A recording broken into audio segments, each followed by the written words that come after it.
तो हेलो सारे के सारे प्यारे प्यारे बच्चों। आफ्टर द चैप्टर नंबर 1 का क्विक रिवीजन ऑफ बीसीके आज अपन लेकर आए हैं चैप्टर 4 का क्विक रिवीजन, क्योंकि इसी की डिमांड आई है कि मैम चैप्टर 4 का क्विक रिवीजन भी आप यहाँ पर अपलोड कीजिए। सो आज मैं आपके लिए लेके आई हूँ बीसीके के चैप्टर 4 का क्विक रिवीजन और क्विकली इसे स्टार्ट करते हैं। चलो, तो पहला टॉपिक जो यहाँ पर दिया हुआ है वो है policy framework in India a historical sketch, जहाँ पे एंशिएंट इंडिया में क्या क्या इकोनॉमिक डिस्कोर्सेज हुए थे, क्या क्या इकोनॉमी के बारे में बातें हुई हुई है, वो यहाँ पे इन्होंने बताया है। इसको यहाँ से करने की जगह हम जनरली यहाँ से करते हैं इसे, जहां पर यहाँ पे बात करी हुई है तक्षशिला यूनिवर्सिटी की, जो पहले इंडिया में हुआ करती थी, जिसके बारे में बोला गया है कि बहुत सारे इकोनॉमी पे डिस्कोर्सेज हुए हैं। यहाँ पे डिस्कोर्सेज का मतलब होता है रिसर्च होना, तो बहुत सारी रिसर्च की गई है इंडिया के अंदर तक्षशिला, नालंदा, वैशाली यूनिवर्सिटीज के अंदर इकोनॉमी को लेके, अर्थव्यवस्था को लेके। उसके बाद इन्होंने बात करी है इस पर्सन की, ये पर्सन को आप सब जानते होंगे, Chanakya. Chanakya was the Guru of Chandragupta Maurya. ठीक है, अभी चंद्रगुप्त मौर्य के जो गुरु थे चाणक्य, उन्होंने एक बुक लिखी थी अर्थशास्त्र, जिसके अंदर उन्होंने दो बातों के बारे में बेटा बेसिकली डिस्कस किया था, स्टेट क्राफ्ट और पब्लिक पॉलिसी। यही आपके बुक में दिया हुआ है कि अर्थशास्त्र में दो चीजों के बारे में डिस्कशन है, स्टेट क्राफ्ट और पब्लिक पॉलिसी। स्टेट क्राफ्ट का मतलब होता है कैसे देश को चलाया जाए, है ना। स्टेट का मतलब है कि कोई भी एक रीजन, कोई भी एक कंट्री, और क्राफ्ट का मतलब है उसे चलाने का तरीका। तो इन दो चीजों के बारे में चाणक्य ने इस बुक में लिखा है। उसके बारे में कुछ ग्रीक फिलोसोफर्स के नाम यहाँ पर दिए गए हैं, जैसे कि एरिस्टोटल, प्लेटो, सोक्रेट्स, जिन्होंने बहुत सारे इकोनॉमिक डिस्कोर्सेज किए थे। उसके बाद यहाँ पर बात करी गई है, अरे भाई ये कौन है, ये है अशोका। अशोका द ग्रेट, जो कि मगध के राजा थे। ठीक है, तो अशोका द ग्रेट जो कि मगध के राजा थे, मैं आपको बता दूं, इन्होंने कलिंगा, वॉर ऑफ कलिंगा के अंदर एक बहुत ही यूनिक पॉलिसी को ये लेकर आए थे, जिसका नाम था पीस एंड हार्मनी। एक्चुअली हुआ क्या था, जब इन्होंने वॉर किया तो वॉर तो ये जीत गए, लेकिन उसके बाद जो भी सर्कमस्टांसेस उन्होंने देखे कि सब लोग इतने ज्यादा यहाँ पे ब्लड शेड हुआ है, इतने लोग मर गए हैं, उसके बाद इन्होंने अपना जो रास्ता था वो बुद्धिज्म के टुवर्ड्स क्या कर लिया बेटा, बढ़ा लिया। और उसके बाद ये पॉलिसी लेकर आए, जिसको बोलते हैं हम policy of peace and harmony. ये भी दिया हुआ है। उसके बाद इसको तो भाई सभी जानते हैं, है ना, तो रणवीर सिंह की हम बात नहीं कर रहे हैं, यहाँ पे हम बात कर रहे हैं अलाउद्दीन खिलजी की। अलाउद्दीन खिलजी के बारे में इन्होंने बोला है कि ये बहुत ही ज्यादा स्ट्रिंजेंट एंड टैक्स रिफॉर्म्स लेकर आए थे। इसकी शक्ल देखकर ही लग रहा होगा कि किस तरह के रिफॉर्म्स लेकर आ सकता है। तो बहुत स्ट्रिंजेंट का मतलब है स्ट्रिक्ट, और टैक्स रिफॉर्म्स ये लेकर आया था। उसके बाद ये हमारे फेवरेट अकबर द ग्रेट। सो अकबर की बात यहाँ पे करी गई है कि अकबर के दरबार में जब नवरत्न हुआ करते थे, तो उनमें से एक नवरत्न हुआ करता था तोदरमल। ठीक है, तोदरमल बहुत सारे लैंड रिफॉर्म्स लेकर आया था एंशिएंट इंडिया के बारे में। ये सारी बातें यहाँ पर करी हुई है। उसके बाद अपन अगर अब मॉड्यूल से मैं तुम्हें दिखाती हूँ, ये देखो, यही सारी बातें आपकी यहाँ पर करी गई है। अगर आप ये पैराग्राफ देखोगे तो आपका सब कुछ कवर हो जाएगा। उसके बाद देखो, उसके बाद यहाँ पर दिया हुआ है India under the British rule. India under the British rule के अंदर इन्होंने क्या दिया है कि दादा भाई नारोजी की एक बुक थी जिसका नाम था poverty and un British rule, जिसमें इन्होंने जमींदारी सिस्टम के बारे में बात करी थी। अभी जमींदारी सिस्टम क्या होता था, जमींदारी सिस्टम के अंदर जो ब्रिटिशर्स थे, इन्होंने क्या किया था, बेसिकली इन्होंने इंडिया के ही लोगों को, इंडियंस को ही दो हिस्सों में डिवाइड कर दिया, जिनमें इन्होंने एक हिस्से को बोला कि आप अपर कास्ट हैं तो आप लोअर कास्ट से क्या करवाओ, काम करवाओ, और जो भी पैसा या जो भी चीजें आती थी वो क्या करते थे ब्रिटिशर्स, बहुत सारी खुद रख लेते थे और बहुत ही कम हिस्सा इनको देते थे, और इनको ऐसा फील कराते थे कि आप अपर कास्ट लोग हो। ये इन्होंने यहाँ पे जमींदार बना दिया उनको, तो जमींदारी सिस्टम इस तरह से इन्होंने वहां पर स्टार्ट किया था। उसके बाद इंडिया के बारे में या एंशिएंट इंडिया के बाद जो इन्होंने बात करी है वो है difference between the policy regimes of 50s and 90s। एक छोटी सी स्टोरी में अगर आपको बताऊं तो पता है वो क्या है। सबको पता है कि ना, आफ्टर इंडिपेंडेंस इंडिया ने मिक्स्ड इकोनॉमी फॉलो करी। जो यूएस था वो कैपिटलिस्ट इकोनॉमी फॉलो करता है हमेशा से, और जो सोवियत यूनियन था उस टाइम पर उसने फॉलो करी थी बेटा सोशलिस्ट इकोनॉमी। इंडिया ने कहीं ना कहीं मिक्स्ड इकोनॉमी फॉलो करी, लेकिन उनके मन में ना जो झुकाव था वो अभी भी कहाँ था, सोशलिस्ट मॉडल के टुवर्ड्स ज्यादा था। ओके, लेकिन फिर 1988 के अराउंड पता है क्या हुआ, जो सोवियत यूनियन था वो ही क्या हो गया, डिसइंटीग्रेट हो गया। तो हमारा मन जिस मॉडल को थोड़ा थोड़ा ज्यादा फॉलो करता था, वो मॉडल ही फेल हो गया, वो मॉडल ही क्या हो गया, डिसइंटीग्रेट हो गया। ओके, और उसके बाद हमने स्ट्रिक्टली क्या किया बेटा, मिक्स्ड इकोनॉमी के टुवर्ड्स अपने पांव बढ़ाए, अपने कदम बढ़ाए, और हम लोगों के यहाँ पे 1991 के अराउंड आई एलपीजी। ओके, उस टाइम पे जो फाइनेंस मिनिस्टर थे डॉक्टर मनमोहन सिंह, उनके अंडर लेकर आए हम लोग जो पॉलिसी थी वो एलपीजी। तो एक्चुअली मैं ये स्टोरी क्यों बता रही हूँ, ताकि आपको ये फर्स्ट पॉइंट समझ में आए, है ना। इस फर्स्ट पॉइंट में क्या बोला है कि 1950s में इंडिया की जो इकोनॉमी थी वो जनरली थी सोशलिस्ट टाइप की इकोनॉमी, लेकिन 1990s के अंदर हम स्ट्रिक्टली मिक्स्ड इकोनॉमी फॉलो करने लग गए थे। उसका रीजन मैंने आपको एकदम शॉर्ट में बता दिया है। ओके, उसके बाद सेकंड डिफरेंस जो ये देते हैं, यहाँ पर ये दिया है कि 50s के अंदर इकोनॉमिक प्लानिंग, जो गवर्नमेंट प्लानिंग थी वो ज्यादा काम करती थी, लेकिन 1990s में एलपीजी के आने के बाद मार्केट मैकेनिज्म ज्यादा फॉलो होने लग गया, मतलब डिमांड सप्लाई पर ज्यादा काम होने लग गया। आपके 1950s के एरा में हमारी जो इकोनॉमी थी ना बेटा, वो एकदम क्लोज्ड इकोनॉमी थी, क्योंकि आप सबको पता है कि हम पर बहुत सारे ब्रिटिशर्स ने राज किया था, तो हम नहीं चाहते थे कि हम हमारा कॉन्टेक्ट ज्यादा वर्ल्ड से रखें, और इसीलिए 1950s में आफ्टर इंडिपेंडेंस इंडिया की जो इकोनॉमी थी वो हमारे यहाँ के जो लीडर्स थे उन्होंने क्लोज कर दी थी। हमें ना सामान चाहिए ना सामान देना है। लेकिन जब धीरे धीरे पता चला कि इससे तो काम नहीं चलने वाला है भैया, तो 1990s में एलपीजी के आने के साथ हमने हमारी इकोनॉमी को भी क्या कर दिया, ओपन कर दिया, ग्लोबलाइजेशन को फुल प्लेज हम लोग निभाने लग गए। इसीलिए यहाँ दिया हुआ है कि 50s के अंदर क्लोज्ड इकोनॉमिक पॉलिसीज थी और 90s के अंदर हम ओपन इकोनॉमिक पॉलिसीज फॉलो करने लग गए थे। जो 1950s में गवर्नमेंट का रोल था, क्योंकि हम लोग नए नए इंडिपेंडेंट हुए थे, तो इसीलिए उस टाइम गवर्नमेंट का जो रोल था वो बहुत कमांडिंग था, हर चीज को रेगुलेट करना, हर चीज को अपने अंडर लेना। लेकिन 90s के अंदर क्योंकि हम मिक्स्ड इकोनॉमी को कंप्लीटली फॉलो करने लग गए थे, इसीलिए जो बिजनेस ओनरशिप या फिर आप बोल सकते हो प्राइवेटाइजेशन बहुत ज्यादा क्या हो गया था, बढ़ गया था। Role of government vis private business, तो यहाँ पे सेम बात यहाँ पर बोली गई है कि 1950s में गवर्नमेंट का रोल रेगुलेशन और कंट्रोल की तरफ ज्यादा था, लेकिन आपके 90s के अंदर लिबरलाइजेशन की ओर ज्यादा जाने लग गया कि रूल्स को लिबरलाइज करो, चीजों को प्राइवेटाइज करो, ग्लोबलाइजेशन लेकर आओ, तभी तुम्हारी कंट्री का कुछ हो सकता है। ये बात हमारे दिमाग में आने लग गई थी। अगला टॉपिक जो यहाँ पर आपका दिया हुआ है वो है sector of government policies for business, जहां पे आपकी इकोनॉमिक पॉलिसीज को, देश की पॉलिसीज को दो हिस्सों में डिवाइड किया गया है, that is a macro economic management और सेक्टर मैनेजमेंट। मैक्रो इकोनॉमिक आप सबको पता है, जब मैं ओवरऑल मेरी इकोनॉमिक पॉलिसीज को देखती हूँ तो मैं बोलती हूँ मैक्रो इकोनॉमिक मैनेजमेंट। जब मैं एक पर्टिकुलर सेक्टर, जैसे कि textile sector, steel sector, telecommunication sector, जब मैं एक एक सेक्टर को इंडस्ट्री वाइज जब उस चीज को देखती हूँ तो मैं उसे बोलती हूँ वो होता है सेक्टर मैनेजमेंट। और जो पॉलिसीज आती है वो इसके लिए भी आती है और इसके लिए भी आती है। कुछ पॉलिसीज के इन्होंने यहाँ पर नाम भी दिए हैं जो आप लोग देख सकते हैं, fiscal policies, monetary policies. Monetary policies मतलब जो भी बैंकिंग पॉलिसीज आपकी आ रही है, इंटरेस्ट रेट क्या चल रहा है, सीआरआर क्या चल रहा है, एसएलआर क्या चल रहा है, वो सब यहाँ पे कवर किया है। एग्रीकल्चरल पॉलिसीज लेकर आते हैं, इंडस्ट्रियल पॉलिसीज, अलग अलग इंडस्ट्री के लिए स्पेसिफिक पॉलिसीज गवर्नमेंट लेकर आती है। आपकी एफटीआईपी, इसका मतलब है foreign trade and investment policies लेकर आती है कि आपका फॉरेन ट्रेड कैसे होगा। आपका फेमा एक्ट आता है, तो बहुत सारी पॉलिसीज फॉरेन ट्रेड को लेकर भी यहाँ पर आती है। उसके बाद अगला टॉपिक जो यहाँ पे इन्होंने दिया है, the most important topic of chapter number 4, that is a macro policy indicators and business conduciveness. आखिर ये क्या है भाई? तो किसी भी देश की इकोनॉमी कैसे रन कर रही है, अच्छी है, बुरी है, इस टाइम उसका क्या स्टेट है, ये 5 इंडिकेटर्स पे डिपेंड करता है। कितने इंडिकेटर हैं बेटा? 5 इंडिकेटर हैं। इन 5 इंडिकेटर का नाम क्या है पहले तो ये बताती हूँ। GDP, inflation, tax, interest and exchange rate. अब इन पांचों इंडिकेटर्स की जो आइडियल डायरेक्शन है वो यहाँ पर दी हुई है कि भाई जीडीपी अगर देश का है, जीडीपी क्या होता है, अपन एक एक फैक्टर को लेते हैं। चलो, जीडीपी का मतलब क्या है, बोलो। जीडीपी, जीडीपी का मतलब होता है बेटा एक पॉइंट पर किसी भी देश में जितने भी गुड्स एंड सर्विसेज हैं उसकी फाइनल वैल्यू क्या होती है बेसिकली। ओके, तो किसी भी देश के अंदर जितना ज्यादा प्रोडक्शन होगा, जितनी सर्विसेज दी जाएगी और जितना ज्यादा उसका जीडीपी हाई होता जाएगा, उतना ही वो देश का इकोनॉमिक कंडीशन ग्रो होता जाएगा। और इसीलिए इन्होंने बोला है कि जीडीपी की डायरेक्शन जो होनी चाहिए वो हमेशा क्या होनी चाहिए, राइजिंग होनी चाहिए। तो ग्रॉस डोमेस्टिक प्रोडक्ट की जो डेफिनेशन है वो मैंने आपको बता दी, और साथ में ये बताया है कि भाई इसकी डायरेक्शन परफेक्ट क्या होनी चाहिए, हमेशा ये राइजिंग होनी चाहिए, क्योंकि जितना जीडीपी बढ़ेगा ना उतना ही ज्यादा ऑप्टिमिज्म आपकी इकोनॉमी के अंदर आएगा, उतना ही आशावादी आपकी इकोनॉमी बनेगी कि हाँ, यहाँ पर बिजनेस अपॉर्चुनिटी है, यहाँ पर प्रोडक्शन अपॉर्चुनिटी है, यहाँ पे सर्विसेज देने की अपॉर्चुनिटी है, और उसके साथ साथ आपका बढ़ता जाएगा क्या आपका बढ़ता जाएगा जीडीपी और आपका बढ़ता जाएगा यहाँ का देश का इकोनॉमी। उसके बाद बात करी गई है इन्फ्लेशन की। इन्फ्लेशन आप सबको पता है बेटा क्या होता है। इन्फ्लेशन का मतलब है महंगाई का बढ़ना, तुम्हें पता है, लेकिन महंगाई को ना बहुत सारे बच्चे थोड़ा अलग रूप में समझते हैं। महंगाई मैं तुम्हें बताती हूँ एकदम शॉर्ट में कि एक्चुअली में क्या होती है। ओके, अभी समझो कि ना बहुत साल पहले जब तुम 10 रुपए लेके घर से निकलते थे तो उसमें ना 2 आइसक्रीम आ जाती होगी, ठीक है, मैंने ऐसा अज्यूम किया कि उसमें बेसिकली 2 आइसक्रीम आती थी।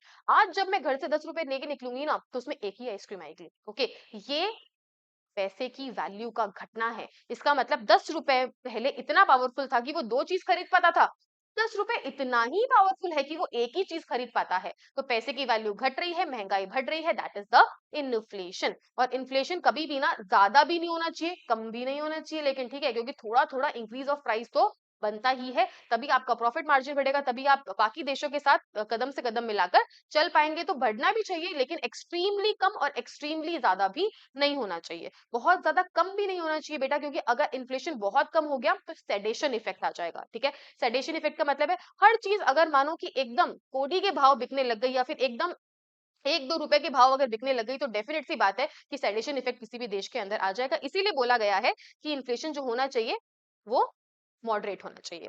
उसके बाद बात करी गई है टैक्स की। टैक्स रेट हमेशा लोअर रजाइन पर हमें रखनी चाहिए, बहुत ही कम होनी चाहिए, बहुत ही ज़्यादा कम भी नहीं होनी चाहिए, लेकिन लोअर इसमें इसलिए बोला है क्योंकि जितनी ज़्यादा लोअर होंगी ना, उतना ही ज़्यादा जो इन्वेस्टर्स होंगे, उनके पास पोस्ट टैक्स, टैक्स पे करने के बाद जो पैसा है वो ज़्यादा बनेगा और जितना ज़्यादा रहेगा उतना ही ज़्यादा इन्वेस्टमेंट यहाँ पर होगा। और एक बात और है, पता है, जिस देश की टैक्स रिजाइम कम होती है ना, उस देश के अंदर बाहर का इन्वेस्टमेंट भी ज्यादा देखा गया है। उसके बाद बात करेंगे हम इंटरेस्ट की। इंटरेस्ट रेट जो होती है वो ऑफ कोर्स लोअर होनी चाहिए, क्योंकि जितनी इंटरेस्ट रेट कम होगी उतना ही ज्यादा लोग जो है वो लोन अफोर्ड कर पाएंगे। लोन अफोर्ड कर पाएंगे तो उतना ही ज्यादा इन्वेस्टमेंट होगा और इकोनॉमी आपकी उतनी ही ग्रो करेगी। एक्सचेंज रेट को ऑब्वियस सी बात है बेटा, हमेशा मॉडरेट होना चाहिए। आपके यहाँ पर आपकी देश की जो करेंसी है वो दूसरी देश की करेंसी कितने के एक्सचेंज में वो आएंगे, that is the exchange rate, लेकिन ये हमेशा मॉडरेट होना चाहिए बेटा, ना ज्यादा कम और ना ही ज्यादा ज्यादा, क्योंकि इस पर ना डायरेक्टली आपका एक्सपोर्ट और इम्पोर्ट डिपेंड होता है। उसके बाद नेक्स्ट टॉपिक जो इसके अंदर बताया गया है वो है formulation, policy formulation and impact transmission process. इसके अंदर देखो ये क्या बोलते हैं। तुम्हें पता है ये टॉपिक पहले ना लास्ट टाइम तक बहुत ज्यादा बड़ा हुआ करता था कि आपके देश में पॉलिसीज एक्चुअली फॉर्म कैसे होती है, लेकिन इस बार आपके लिए ना बहुत ही अच्छा हो गया है, इसको बहुत ही छोटा सा पैराग्राफ के अंदर इन्होंने खत्म कर दिया है।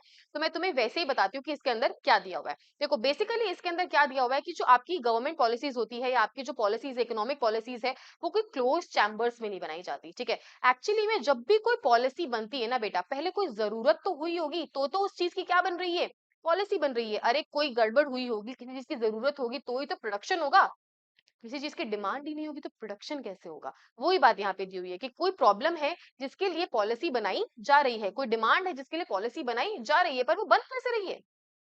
पहले तो उस डिमांड को आइडेंटिफाई किया जा रहा है कि किस चीज पर पॉलिसी चाहिए, और उस डिमांड को आइडेंटिफाई करने के बाद उस पर एक ड्राफ्ट पॉलिसी बनाई जाती है। क्या बनाई जाती है बेटा, ड्राफ्ट पॉलिसी बनाई जाती है। ड्राफ्ट का मतलब होता है कच्चा, ठीक है। तो कच्ची पॉलिसी एक तरह से बनाई जाती है, उसपे बहुत सारे लोगों के कमेंट्स लिए जाते हैं, क्रिटिक्स के उसपे बहुत सारे कमेंट्स लिए जाते हैं। उसके बाद उसे कहीं जाकर क्या किया जाता है, फाइनल किया जाता है। फाइनल करने के बाद भी उसे बहुत सारी मिनिस्ट्रीज में भेजा जाता है, जैसे लॉ मिनिस्ट्री में वो जाती है कि भाई ये किसी लॉ के एंगल से तो गलत नहीं है, उसको वो चीज को वेरीफाई करने के लिए। मिनिस्ट्रीज में जाने के बाद वो दोनों के दोनों राज्यसभा लोकसभा के अंदर जाती है, वहां पर वो पॉलिसी पास होती है। उसके बाद वो फिर से लॉ मिनिस्ट्री जाती है ताकि उसके बाद क्रॉस वेरिफिकेशन हो सके, फाइनल वेरिफिकेशन हो सके।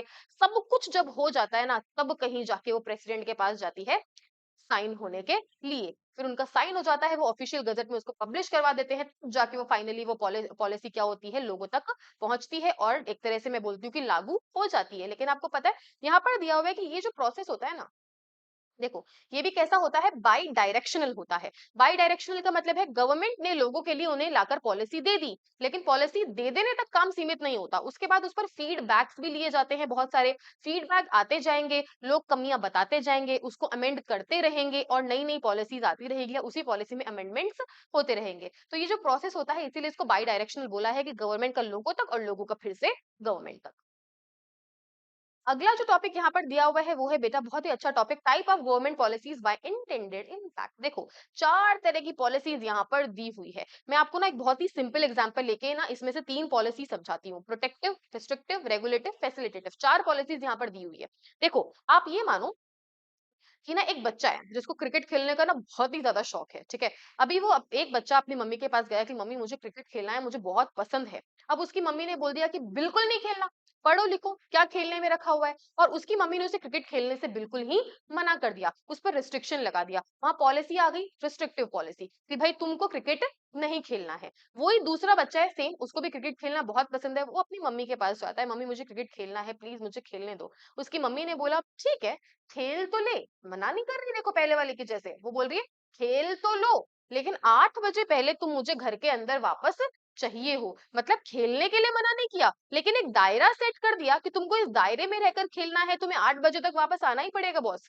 उसके बाद एक तीसरा बच्चा है, वो भी सेम बात अपनी मम्मी को बोलता है कि मम्मी मुझे ना क्रिकेट खेलना बहुत पसंद है, मुझे जाने दो ना। उसकी मम्मी बोलती है तेरे को क्रिकेट खेलना पसंद है, तू बता, मुझे पहले ही बताता ये बात, तू तो पक्का विराट कोहली बनेगा। तो वो मम्मी उसको जाकर किसी क्रिकेट एकेडमी में एडमिशन दिला के आती है खुद।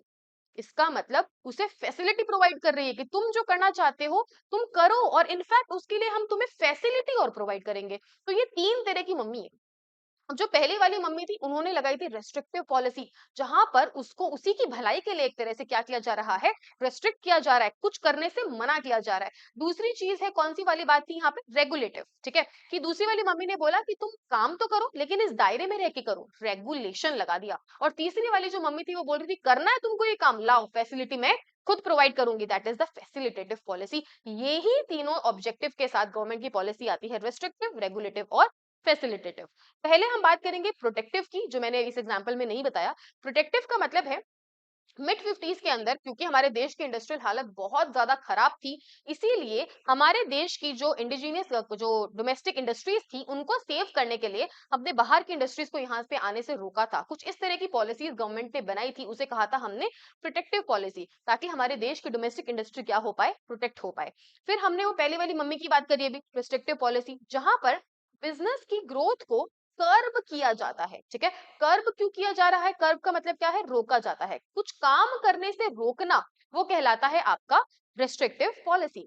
दूसरी वाली के अंदर बात हमने करी थी रेगुलेटिव पॉलिसी की, जहां पर बोला गया है कि आप freedom to carry on business, आप काम तो करो लेकिन rules of the game must be set, लेकिन कुछ रूल्स के अंदर रह के करो, कुछ दायरे के अंदर रह के करो। जैसे कि अगर मैं आपको बात बोलूं ना कि आपको पैसे का काम करने से कोई नहीं रोकता, ठीक है, आप खूब ट्रेडिंग करो, आप खूब मैन्युफैक्चरिंग करो, लेकिन जो मॉनेटरी पॉलिसीज है वो आरबीआई ने ऑलरेडी तय कर रखी है, वो रेगुलेट करता है किसको, मनी को, है ना। आप शेयर्स में ट्रेडिंग करो, लेकिन सेबी रेगुलेट करता है किसको, आपके कैपिटल मार्केट को, आपके शेयर मार्केट को। तो ये सब रेगुलेटिव पॉलिसीज के अंडर आता है, काम करने से कोई मना नहीं करता, लेकिन उस दायरे में रह के करना पड़ेगा। तीसरा यहाँ पे बोला गया था, अपने जो लास्ट बात करी थी फैसिलिटेटिव पॉलिसी की, जहां पर फैसिलिटी देती है गवर्नमेंट, जैसे कि एमएसएमई को फैसिलिटी देती है, जैसे कि आपको सब्सिडीज देते हैं, ग्रांट्स देते हैं कि आप बैकवर्ड एरिया में फैक्ट्री तो लगाओ, हम आपको ग्रांट देंगे, हम आपको खुद मशीनरी प्रोवाइड करेंगे, ये सब फैसिलिटेटिव पॉलिसी के अंडर काउंट होता है। तो ये 4 तरह की पॉलिसी आपकी बुक में दे रखी है।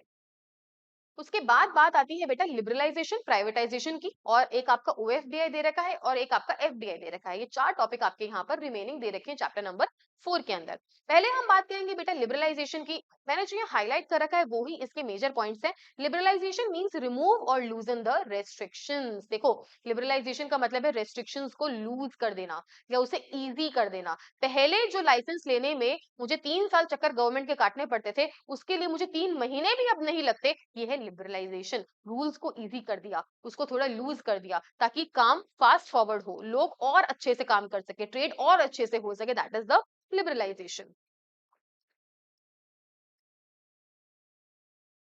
यहाँ पर फिर बात करी गई है, liberalisation has resulted in the opening of new host of industrial sector for private enterprise that were heard through exclusive state monopoly. यहाँ पे इन्होंने बोला है कि जो चीज पहले स्टेट मोनोपोली, स्टेट का मतलब होता है गवर्नमेंट मोनोपोली के अंडर जो चीजें काम करती थी, उनको हटाकर प्राइवेट लोगों के पास बहुत सारे तरीके हो गए हैं काम करने के। देखो, प्राइवेटाइजेशन अलग है, ठीक है, ये लिबरलाइजेशन है। लिबरलाइजेशन का मतलब है पहले इतने स्ट्रिक्ट रूल्स थे, इतने ज्यादा स्ट्रिक्ट रूल्स थे कि प्राइवेट लोग वहां एंटर ही नहीं कर पाते थे। ओके, इतना टाइम लगता था लाइसेंस लेने में, इतना टाइम लगता था परमिट्स लेने के अंदर, या इतने स्ट्रिक्ट रूल थे कि वो एंटर होना ही नहीं चाहते थे या कर ही नहीं पाते थे। लेकिन अब रूल्स इजी होने के कारण प्राइवेट लोग भी वहां पर आना चाहते हैं, एंटर करना चाहते हैं, that is the magic of liberalisation.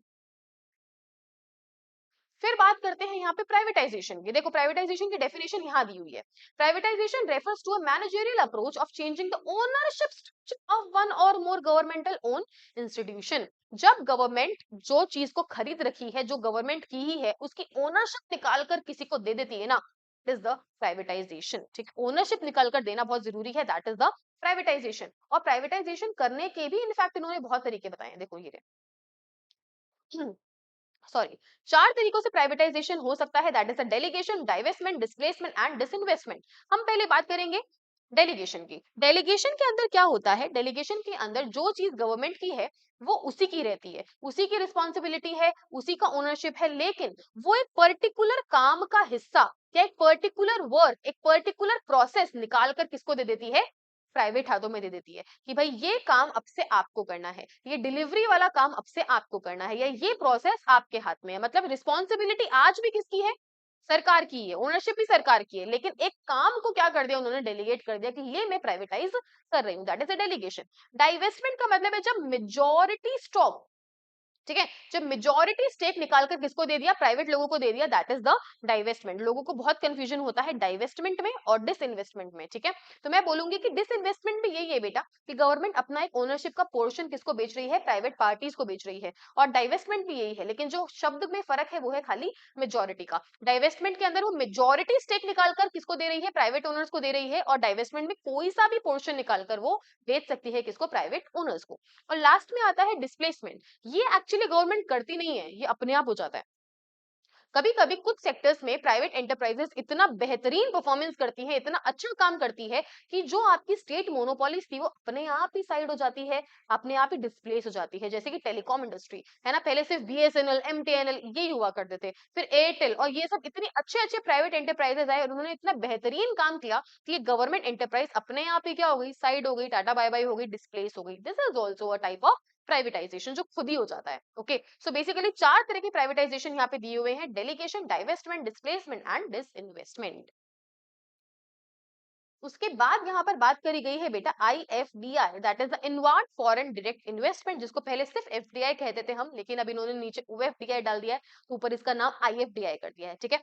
Foreign direct investment का मतलब क्या है, देखो एक होता है FDI और एक होता है FII। ओके, इन दोनों में बहुत डिफरेंस है। FDI क्या होता है, फॉरेन डायरेक्ट इन्वेस्टमेंट का मतलब है एक बंदा बैठा है, एक ये मानो कोई एंटिटी, कोई कंपनी बैठी है कहाँ पे, अमेरिका के अंदर, और एक छोटी सी कंपनी मेरे इंडिया में है। अब उस अमेरिकन कंपनी को इस इंडियन कंपनी में बहुत ज्यादा क्या दिख रहा है, पोटेंशियल दिख रहा है कि इसके पास अगर रिसोर्सेज होते, अगर इस इंडियन कंपनी के पास रिसोर्सेज होते तो ये मुझे बहुत अच्छा खासा प्रॉफिट बनाकर दे सकती है। कमी है तो इसके पास रिसोर्सेज की, तो उसने क्या किया, उसने इस इंडियन कंपनी का मेजोरिटी स्टेक क्या कर लिया, खरीद लिया। तो हमारे इंडिया के अंदर एक तरह से फॉरेन डायरेक्ट इन्वेस्टमेंट आ रहा है, और फॉरेन डायरेक्ट इन्वेस्टमेंट इस तरह से आ रहा है कि वो अपने साथ साथ रिसोर्सेज भी लाएगा, टेक्नोलॉजी भी लाएगा, एम्प्लॉयमेंट भी लाएगा, क्योंकि एक बार एफडीआई आ जाता है ना तो वो फटाफट से वापस नहीं जाता। अब तुम खुद सोचो, किसी चीज में तुमने ये सोचकर इन्वेस्ट किया है कि मुझे इसे बड़ा करना है, ग्रो करना है, फ्लोरिश करना है, तो तुम तुरंत थोड़ी छोड़कर भाग जाओगे। तुम उसको ग्रो करवाने के लिए, उसे फ्लोरिश करवाने के लिए उसको टेक्नोलॉजी भी दोगे, उसको एम्प्लॉयमेंट भी दोगे, उसको हर तरह की चीज प्रोवाइड करोगे जिससे कि तुम्हें अल्टीमेटली प्रॉफिट हो सके। इसीलिए जो गवर्नमेंट होती है ना, वो एफडीआई को ज्यादा प्रमोट करती है एफआईआई के कंपैरिजन के अंदर, ठीक है। तो ये है आपका एफडीआई। देखो, FDI plays a very important role in the process of development of a nation. In most of the cases, capital source for domestic resources remain inadequate. ये बोलते हैं कि कितना भी बड़ा देश हो लेकिन डोमेस्टिक कैपिटल हमेशा क्या होती है, अपर्याप्त होती है, inadequate होती है, इसीलिए फॉरेन कैपिटल की नीड हमें पड़ती ही पड़ती है। यहाँ पे इन्होंने एफडीआई पे तीन चीजों की बात करी है। देखो, एफडीआई तीन रूट से आ सकता है। कितने रूट से आ सकता है बेटा, तीन रूट से। एक होता है ऑटोमेटिक रूट, एक होता है गवर्नमेंट रूट, और तीसरा एक्चुअली कोई रूट ही नहीं है, उसका नाम है प्रोहिबिटेड रूट।